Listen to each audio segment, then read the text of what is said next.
አሁን ላይ የፍቅር ህይወት የለኝም። በዚህ ሰዓት ልጆቼና ስራዬ ብቻ ነው ያለው። ሰላም ጤና ይስጥልኝ የዞላ ቲዩብ ተከታታዮች። የሜላት ነብዩን የቀድሞ ባለቤቷን የነጠቀችው ልጅ ማነች? ሰርጉ ላይስ እንደዛ ስትክስታውን ስጨፍር የነበረው ለሜላት መስሎን ነበር። ለካለ ራሷ ነው። እኔ እኮ ሜላት አሁን አምለሰት ላይ ኢንተርቪው ስታደርግ ሲንግል ነኝ ስትል ይሄ ነገር ምንድን ነው? ከዚህ ቀደም ስትጣላ ሲንግል ነኝ ብላ አታውቅም በፍጹም። አሁን ግን ምን ነው ሲንግል ማምነ ለማለት አሰበች። ጠብ ሳይሆን እንደ ሌላ ብዬ ተጠራጥሬ ነበር። ለካ ከበስተጀርባ ያለው ጉድ ሌላ ነው። ይህን መረጃ ለማንኛውም ለማድረስ እንደተለመደው በሰፊ ስቱዲዮ ተገኝቻለሁ። አብራችሁኝ ቆዩ። ከእናንተ የሚጠበቀው የጣት አሻራችሁን ብቻ ማስነካት ነው። የላይክ ምልክቷን ግን ስትነኳት እናንተ ጋር ምን አይነት ከለር ነው የሚበራው? እሺ አቤት ወየ ፍቅር ሻውሮ ሲጃል ጋር እየጠበቅኩ ነው። ሻውር አይደለም እስቲም ሳሙና ባዝ ብትገቢ እስቲም ብትገቢ በዚህ ሰዓት ላይ የመረጃ ሳልናገር አልወጣም። እንዴ ባለፈው ያቋረጥሽኝ አይበቃም እንዴ? እንዴ አንቺ ቆይ ምንድን ነው? እኔ ቪዲዮ ልሰራ ስቱዲዮም ስገባ ነው እንዴ? ስቱዲዮ ስገባ ነው እንዴ?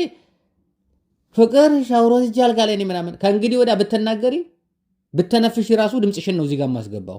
አይመለከተኝም። በኋላ ድምፅ የገባ ምናምን እንዳትይ እንዴ። በቪዲዮ ልስራበት፣ አርፈሽ እዛው ተቀመጪ እንዴ። ከፈለግሽ ውጪ፣ እንደፈለግሽ ሁኚ፣ ውረጂ፣ ውጪ እንዴ። አይመለከተኝም እንዴ።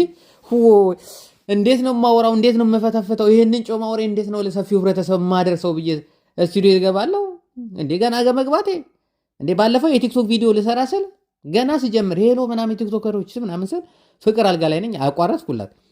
ባለፈውም የገነት ንጋቱ ከጭቅጭቅ ቡጥቡጥ በጨመረች ጊዜ የገነት ንጋቱን ቪዲዮ ለመስራት ሰላም እንግዲህ ተወዳጁ አርቲስት ገነት ንጋቱ ስንት ጊዜ መከርኳት፣ ምን ልትመከር ግን አልቻለችም። እስከዛሬ የሷ ደጋፊ ሆኜ ሰርቼ ነበር። አሁን ግን አበቃልኝ የሷ ጉዳይ ብዬ ልክ ስጀምር ፍቅር ሻወሮ ሲጃ አልጋ ላይ ነኝ ስትለኝ ጀርሴ እማውራውም ጠፋ። ገነት ንጋቱ ማነች? ስሟ ጠፋኝ። ምን አርጋ ነው ምናምን ጠፋ። ሁሉ መረጃው ጠፋኝ። ለመደቻ። አሁንም ልክ ተወዳጁ አርቲስት ሜላት ነብዩ ባለ ሽቶ ምናምን ሽቶ ነፋች ምናምን ስል ፍቅር እንዴ አረ ውጪ ከፈለግሽ በይ በይ በይ በይ። እንግዲህ ወደ ዋናው ጉዳይ ወደ ሜላት እንዴ ወደ ሜላት ነብዩ ስንሄድ ወደ ዋናው ጉዳይ እንግዲህ ከመጣጡ እንግዲህ ኢንተርቪውን አይቼው በጣም ነበር የገረመኝ። እንዴት ሲንግል ማምነኝ ልትል ቻለች? ምክንያቱም ከዚህ ቀደም የተለያዩ ነገሮች አሉ። በፍጹም ሲንግል ማምነኝ ብላ ሜላት ነብዩ ኢንተርቪው አርጋ አታቅም። ኢንተርቪው አርጋ ታውቃለች፣ ግን ሲንግል ነኝ ብላ በፍጹም አውርታ አታቅም። የአሁኑን ግን ሲንግል ነኝ ስትል ይሄ ነገር እንዴት ነው? ምን ደርሶ ነው? ምንድን ነው እሱ ያለው ከበስተጀርባ ነው ወይስ ወደፊት ልትሞሸር ነው ምናምን ብዬ አስቤ ነበር። ብዙዎቹ ግን ከእንግዲህ ወዲህ አሁን ሲንግል ነኝ ብለሻል፣ ብታገቢ እኛ ፊት እንዲዘሽ እንዳትመጪ፣ እዛው በውስጥ ሽፍንፍን አድርገሽ ያዢ ምናምን የሚሉ በጣም ብዙ ምክሮችን አይቻለሁ። እና ትዳር የመሆን የመቆየት ያለመቆየት ሁሉ ነገር በነገራችን ላይ ፍቃድ ነው። ልጅ የእግዚአብሔር ፍቃድ ነው። ትዳርም የእግዚአብሔር ፍቃድ ነው። የህልዋ ነገር ነው ሁሉ ነገር የሚሆነው። እኔ ከሁሉም ነገር ላይ ሰዎች ሊገነዘቡት የማይችሉት በጣም ይገርመኛል። ከሁሉም ከብርም ከምንም ነገር ላይ ዋናው ነገር በእውነት ነው የምለው ጤና ነው። ጤና ካላችሁ እግዚአብሔርን አመስግኑ። ጠዋት ተነስታችሁ በእውነት ነው የምለው አንድ ነገር የማንንም እርዳታ ሳትፈልጉ ካልጋችሁ ላይ ወርዳችሁ ውሃ ጠምቶኛል እኮ ብላችሁ ከቧንቧን በእጃችሁ በራሳችሁ እጃችሁ ክፍት አድርጋችሁ ስለጠጣችሁ ብቻ አመስግኑ። በእውነት ነው የምለው እና እግዚአብሔር ይመስገን። ለማንኛውም ወደ ዋናው ጉዳይ እንግባ። ወደ ያጣቱ እንዴ ጭርቅማ ተጫውተው እንዴት ነገር ነው አይሆንም። ወደ ዋናው ጉዳይ እንግባ። ወደ ስቴዲየሙ እንዲህ ምን ሆኜ ነው ወደዚህ ወሰደኝ። እንግዲህ ተወዳጁ አርቲስት ሜላት ነብዩ ባለሽቷዋ ከዚህ ቀደምም ስለ ሽቷ በተደጋጋሚ ጊዜ አውርቻለሁ። እሷም ጠቅሞኛል። ሰዎች እኔ ማህበራዊ ሚዲያ ላይ መነጋገሪያ የሚያደርጋቸው ለእኔም ሽቶዬንም ለማስተዋወቅ ጠቅሞኛል ብላለችና ከዚህ ቀደም አንድ ሽቷን ተቀብቼ ተናግሬያለሁ። በአጋጣሚ ሰው ነው የቀባይ ብያለሁና ሽቶ ሙሉ አይደለም። ሰው ቤት ሄጄ የሜላት ነብዩ ሽቶ አለኝ ብለው ነው የተቀባሁት። ልብሱ ሽቶ ከመሽተቱ አይደለም፣ ልብሱ ታጥቦ በሌላ ጊዜ ስለብሰው ልብሱ ሜላት ይሸታል። ከምሬ ነው የምለው። እና ምን አይነት ሽቶ ነው?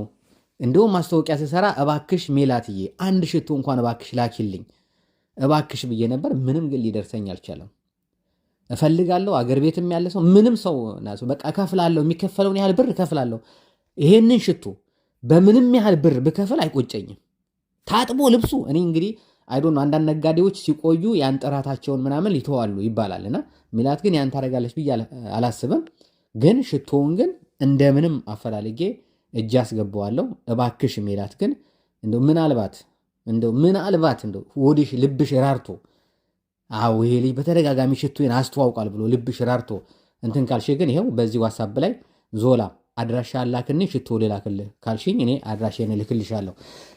እንግዲህ ይሄንን ካልኩ ፈጣሪ 2 ልጆችን አሳቅፏታል። በጣም በነገራችን ላይ በጣም ስርዓት ያላት ልጅ ነች፣ ጨዋ ልጅ ነች፣ በጣም የዋህ ነች። ሲመስለኝ ምንድነው ነገሮችን ጥግ ድረስ የምታምን ልጅ ይመስለኛል። አንዳንድ ጊዜ ሰዎች ራሳቸውን አሳልፈው ይሰጣሉ፣ ጥግ ድረስ ያምናሉ። ግን የሆነ ኮሽታን ከሰው ጆሮ ሰምተው አይደለም፣ ሰው መጥቶ ነግሯቸው አይደለም፣ በአይናቸው በብሌናቸው አንድ ነገር ብቻ ካዩ በቃ እዛ ጋር ይጨርሳሉ። እና የሜላትም ጉዳይ ይሄ ይመስለኛል። ሰው ቢያወራ ምንም አይመስላትም።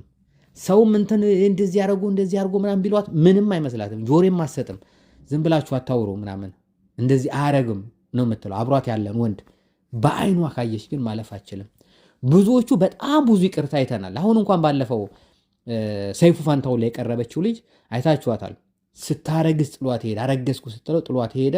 ልጁ ተወልዶ ብቻዋን መከራዋን አይታ ልጇን አሳድግ አሁን ልጇ መንቀሳቀስ ሲጀምር ግን መጥቶ እንደውም በግድ ነው ሰይፉ ጋር በግድ ተጎትቶ ነው ይቅርታ ያለው። ልጁ ይቅርታ አለ። አብረው መኖር ጀመሩ። ሜላት በአይኗ በብሌኗ ካየች በኋላ ይቅርታ አይደለም ቢል ሰውን እኔ የምትቀበል ልጅ አይደለችም። እንዳየኋት ከሆነ ጥግ ድረስ ታምናለች፣ ጥግ ድረስ ፍቅር ትሰጣለች። ከእሷ ጎደለ የሚባል ነገር እንዲሆን አትፈልግም። ግን ጎሎ ስታይ ግን እንደኔ ልክ እንደ ወንድ ልጅ በነገራችን ላይ ብዙ ጊዜ ብዙ ሴቶች አይተው እንዳላየ ሽሊሉ ይችላሉ። ወንድ ልጅ ግን ሚስቱ ወይ ደግሞ ጓደኛ ወይ ፍቅረኛው ችት ካረገችበት አለቀ ነገሩ፣ አለቀ። እዛ ጋር ምዕራፉ ይዘጋል። እና ልክ ሜላትም ያንን እርምጃ ነው እና የምትወስደው ያ ይመስለኛል። ግን ይሄም ሆነ ያ እንኳን ፈጣሪ ልጆች አሳቀፈሽ።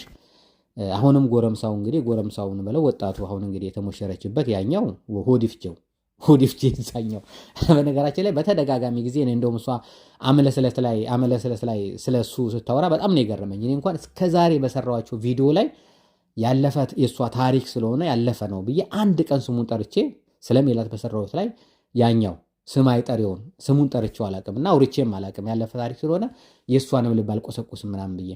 አሁን ግን በዛ ላይ ባደረገችው ኢንተርቪው በጣም ብዙ ሰዎች የእሱን ፎቶና የእሷን ፎቶ የድሮ ፍቅር ነው አገር ችቶን ምናምን እያሉ እያመጡ እያቀናበሩ ብዙ ነገር አይቻለሁ። ከእሱ ጋር ብዙ ነገር እንዳሳለፈች እና ብዙ የማይሆን እንኳ ሰላምታ ውስጥ እንደገባች ያው የታወቀ ነገር ነው። ከዛ በኋላ ትዳሯን ይዛ ብዙ ነገር እንደሆነ የታወቀ ነው። እና አሁን ደግሞ ከዚህኛው ጋር እንግዲህ አልሆነም ተለያይቻለሁ ሲንግል ማምነኝ ብላለች።